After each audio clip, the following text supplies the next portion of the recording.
Anak-anak muda di Nusa Tenggara Timur, NTT, sudah mulai melek politik.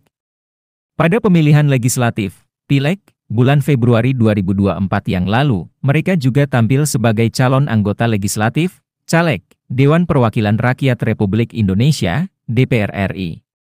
Bahkan beberapa di antara mereka dengan enteng berkompetisi dengan para politisi senior lainnya.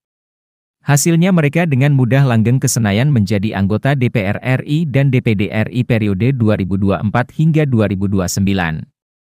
Keempat anak muda NTT itu yakni Angelo W. Kako dan Stevie Harman yang terpilih menjadi DPD RI periode 2024 hingga 2029 dan Stefano Adranacus dan Gevariel Novanto yang terpilih sebagai anggota DPR RI. Menariknya, dari sebagian mereka yang bertarung di Pileg kali lalu, ada yang memang berjuang dari bawah. Anak muda model ini menempa diri dengan belajar di organisasi. Semua dilakukan untuk belajar menjadi seorang pemimpin. Tapi sebagian besar dari mereka mendompleng nama besar ayahnya yang juga merupakan politisi senior di Nusa Tenggara Timur. Mereka menjadi seorang pejabat negara dengan sangat mudah. Yuk mari kita bahas 4 anak muda NTT yang pada Pileg kemarin terpilih dan telah dilantik menjadi anggota DPR dan DPR RI periode 2024 hingga 2029. 1. Angelo W. Kako. Senator muda yang kembali dipercayakan oleh masyarakat NTT ke Senayan itu mengenyam pendidikan dasar di kampung halamannya di Desa Wolora, Kecamatan Ende, Kabupaten Ende. Angelo tamat di SDK Katolik Wolora, Ende, Flores. Setelah tamat sekolah dasar di kampung halamannya, AWK melanjutkan sekolah menengah pertama di SMP Negeri 1 Maumere. AWK kembali lagi ke Ende dan menyelesaikan pendidikan menengah atas di SMAN 1 Ende dan melanjutkan ke perguruan tinggi di Universitas Flores pada Fakultas Keguruan dan Ilmu Pendidikan, FKIP, dan selesai pada program studi pendidikan matematika. Angelo kemudian melanjutkan pasca sarjana di Universitas Indonesia, UI, Magister Kajian Ketahanan Nasional. Menyelesaikan sekolah dasar di Ende, anak bungsu dari 9 bersaudara kelahiran Wolora, Ende, Flores, buah hati Bapak Aloysius Waka dan Ibu Katarina Seku ini melanjutkan pendidikan SMP di Maumere. Saat duduk di bangku SMP, Angelo kecil menyisihkan waktu belajarnya dengan menjadi loper koran keliling kota Maumere. Tumbuh dalam keterbatasan ekonomi membuat jiwa muda Angelo pantang menyerah dan terus terasa. Saat menempuh pendidikan SMA di Ende, ia sempat menjadi buruh komoditi mete dan kondektur angkutan kota demi membiayai sekolah.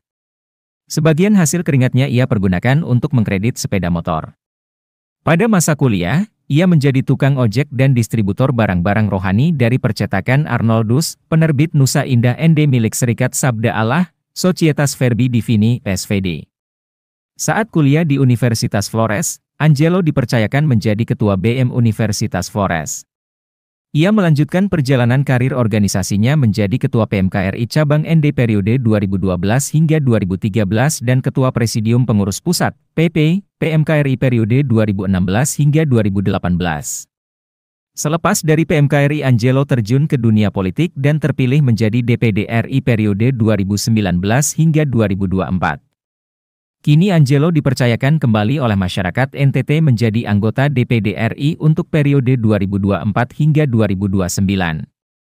Angelo W. Kako menjadi salah satu wajah politik anak muda NTT masa kini. Ia maju tanpa ada embel-embel nama besar keluarga apalagi ayahnya. Ia maju dengan keterbatasan sebagai seorang anak petani. Puji Tuhan kembali terpilih untuk periode kedua. 2. Stefano Adranacus. Stefano Adranacus adalah calon anggota DPR RI dari PDI Perjuangan yang meraih suara terbanyak kedua dari Dapil NTT 2 pada Pileg 2024 yang lalu. Karena meraih suara terbanyak kedua, Stefano berhak dilantik menjadi anggota DPR RI menggantikan Ansi Lema yang maju sebagai calon gubernur NTT. Stefano Adranacus merupakan putra bungsu dari politisi senior PDI Perjuangan Herman Heri. Herman Heri tercatat pernah menjadi anggota DPR RI selama 4 periode berturut-turut dari 2004 hingga 2009, 2009 hingga 2014, 2014 hingga 2019, dan 2019 hingga 2024. Bahkan selama menjadi anggota DPR RI, Herman Heri pernah menjabat sebagai Ketua Komisi 3 DPR RI. Pada Pileg 14 Februari 2024 yang lalu, Herman Heri memutuskan tidak maju lagi. Ia menggantikan putra bungsunya untuk maju di Dapil NTT 2. Keputusan untuk mengurus anaknya maju di Dapil NTT 2 akhirnya membuahkan hasil. Meski hanya meraih suara terbanyak kedua, Stefano Adranacus juga dilantik menjadi anggota DPR RI menggantikan Ansi Lema yang dipercayakan oleh DPP PDI Perjuangan untuk maju sebagai calon gubernur NTT. 3. Gavriel Putranto Novanto. Gavriel Novanto adalah seorang politikus Indonesia. Ia tergabung dalam Partai Golongan Karya, Golkar. Pada pemilihan umum legislatif Indonesia 2024, ia maju pada daerah pemilihan Nusa Tenggara Timur II. Pada Pileg bulan Februari 2024 lalu, ia berhasil meraih sebanyak 58.176 suara dan diangkat menjadi anggota Dewan Perwakilan Rakyat Republik Indonesia 2024-2029 bersama Melki Lakalena yang meraih suara terbanyak dari dapil yang sama. Gavriel merupakan anak dari Setia Novanto. Setia Novanto merupakan politisi kawakan Partai Golkar.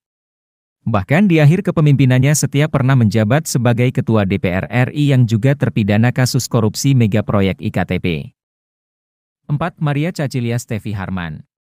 Maria Cecilia Steffi Harman terpilih menjadi anggota Dewan Perwakilan Daerah, DPD, RI peraih suara terbanyak di daerah pemilihan Nusa Tenggara Timur, NTT, pada pemilu 2024. Steffi adalah putri dari Wakil Ketua Partai Demokrat Beni K. Harman. Beni adalah politisi senior Demokrat yang terpilih menjadi anggota DPR RI beberapa periode. Meski terpilih menjadi senator muda namun, Beni K. Harman mengaku tidak senang anaknya terjun ke politik. Beni mengaku tak pernah mendorong Steffi terjun ke politik. Saya sebagai orang tua dari awal nggak senang anak saya ikut politik. Karena saya sekolahkan dia dan saya memilih jurusannya untuk kedokteran. Sehingga I'm not so happy ketika dia terjun ke politik, ujar Beni. Kehadiran Steffi dalam dunia politik merupakan murni keinginannya sendiri. Beni tak memaksakan anaknya untuk terlihat dalam politik. Sehingga ketika Steffi dinyatakan lolos verifikasi, ia merasa terharu. Setelah mengetahui sang putri dibayarkan lolos verifikasi, politisi senior Demokrat ini melihat adanya keseriusan dari putrinya untuk tarung menjadi seorang senator. Setelah itu, ia mendukung namun tetap menjaga jarak terhadap sang anak. Begitulah profil 4 anak muda NTT yang mewarnai kancah perpolitikan nasional. Kita tunggu apa orientasi mereka ketika berada di Senayan untuk memperjuangkan aspirasi masyarakat NTT. Kita tunggu saja.